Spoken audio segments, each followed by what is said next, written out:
একটি কাক ভালোবেসেছিল এক ময়ূরকে। সে ময়ূরের পেছনে পেছনে ঘুরে বেড়াতো, মনে মনে খুবই ভালোবাসতো। ময়ূরটি সবকিছু বুঝেও না বোঝার ভান করত। এভাবে অনেকদিন কেটে গেল। একদিন সকালে ময়ূর তার বাসার সামনে একটি লাল খাম দেখতে পেল। খামের ভিতরে একটি ছোট্ট কালো ফুল। ময়ূর নিশ্চিত হলো কাকটি এই ফুল পাঠিয়েছে। কিছুদিন পর কাকের সাথে দেখা হলো। ময়ূর হেসে বলল, তোমার শরীরও যেমন কালো তেমনই তোমার রুচিও কালো।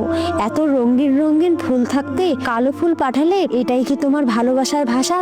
ময়ূরের এমন কথা শুনে কাক খুবই কষ্ট পেল। কিছু না বলেই সে সেখান থেকে চলে গেল। এরপর দিন মাস বছর পেরিয়ে গেল, কাকের আর খোঁজ গেল না। একদিন হঠাৎ করে ময়ূরের সাথে কাকের দেখা হয়ে গেল। ময়ূরটি অবাক হয়ে বলল, এতদিন তুমি কোথায় ছিলে? তোমাকে তো বহু বছর পর দেখছি।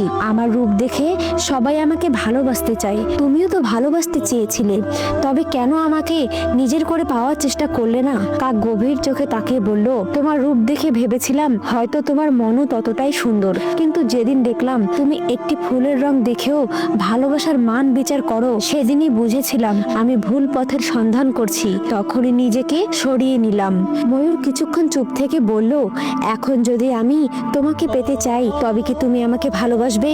কাকটি মুচকি হেসে বলল, চোখের নেশা কেটে গেছে। চোখের নেশা কাটলে ময়ূরের সৌন্দর্য আর চোখে পড়ে